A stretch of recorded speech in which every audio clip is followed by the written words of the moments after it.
Hi, Moral Recapped here. Today, I'm going to explain an American fantasy film called The Brass Teapot. Spoilers ahead. Watch out and take care.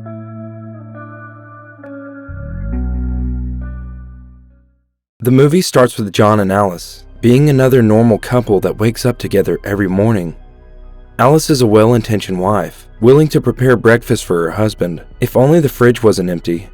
That's why John has to get up and work hard to earn money for their living. John gets to his job and tries to sell some insurance over the phone, while his supervisor demands more productivity and better results from him. John blames his bad results on his bad economic situation, but his supervisor doesn't really care much. At the same time, Alice has a job interview. She's actually rejected since she doesn't have a lot of experience, or a master's degree like most of the other applicants. When she returns home defeated, their arrogant landlord bangs on their door and demands the rent money. That adds more pressure on the couple.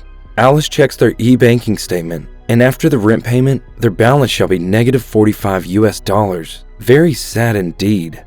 Later that night, John and Alice join a reunion party in a place where most of their past schoolmates seem happy and successful.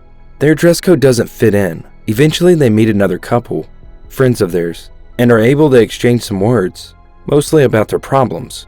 The bright side, drinks are free and they can really party.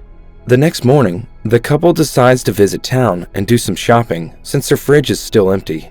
While driving on the suburban roads, a truck crashes on their car on a crossroads because the stop sign is missing. Luckily, they are fine.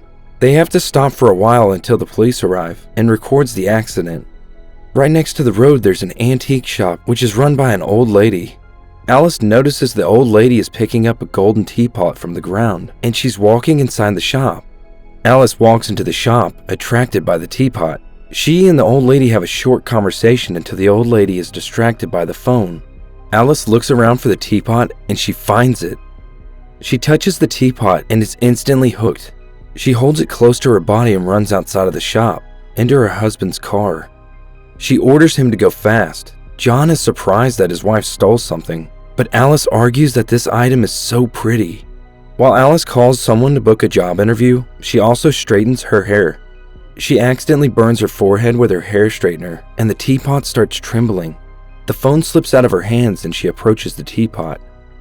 She removes its cap and sees some dollars in it. She starts making the connection. She intentionally burns her forehead one more time, and the teapot trembles again. It has now produced $700. Alice tests this theory one more time by kicking a chair and hurting her foot and fingers. More money is produced in the teapot. That's great timing because John is getting fired off his job at the same time. John returns home and finds the living room nearly destroyed and his wife almost passed out. Alice reassures him she's fine. He tells her he got fired and she replies it doesn't matter. She gives him the teapot and John feels a funny vibration. Alice slaps John and then shows him the money that the teapot has produced. She explains that the teapot will pay them to hurt themselves. John has a hard time believing it, but Alice knees him hard in the groin, and the teapot goes crazy, bursting money out of it. John initially realizes that this whole thing might end badly, and makes a move to return the teapot back to the antique shop. However, he changes his mind last minute and is seriously hooked in the money-making item. John then takes the teapot to a cash or trash style TV show where the host values it at $5,000. No deal for John.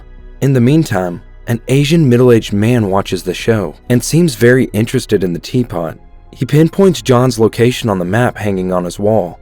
John and Alice agree to earn $1 million out of the teapot and then stop. They make themselves go through painful experiences and stash some cash, but who says they can't enjoy themselves in the process?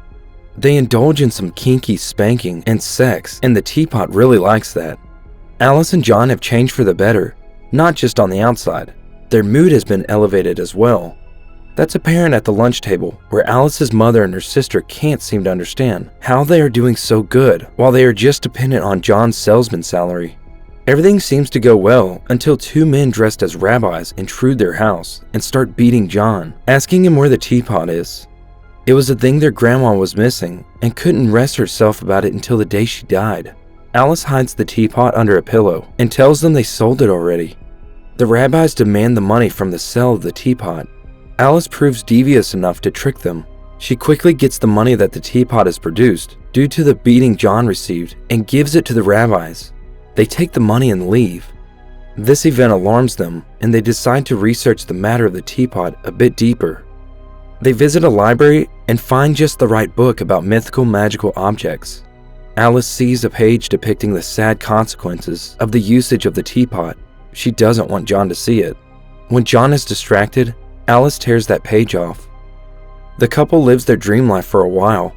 They buy a new car, a new fancy house in a rich neighborhood. They renew their wardrobe and they throw parties with high-profile guests. That's all until...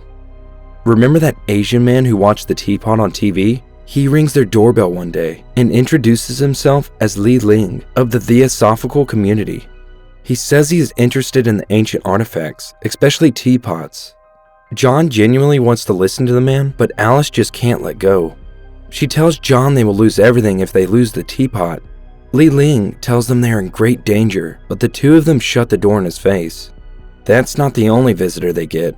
Their former landlord, Arnie, pays them a visit and gets in the house uninvited. He asks them how two losers like them can end up in a nice neighborhood like that. Arnie acts all stupid. He is drunk after all. He takes the teapot out of their hands and runs outside with it. John tries to take it back, but the teapot ends up in the middle of the road. Arnie runs over the teapot with his truck, but the teapot is perfectly fine. Not even a scratch. Alice finally feels relieved, but also, it's kind of peculiar. How can the teapot endure a truck running over it without taking any damage? They visit Li Ling and ask him about it. Li says the teapot can't be destroyed. The only way to get rid of it is to hide it in a way that nobody can ever find it. He talks about the history of the teapot, stating that it's made its way into the hands of some of the best and the worst people of all time. Li warns them that even if there's a bit of evil in them, the teapot will bring it out and magnify it. The last time they had any reports on the teapot was in a Nazi camp a long time ago.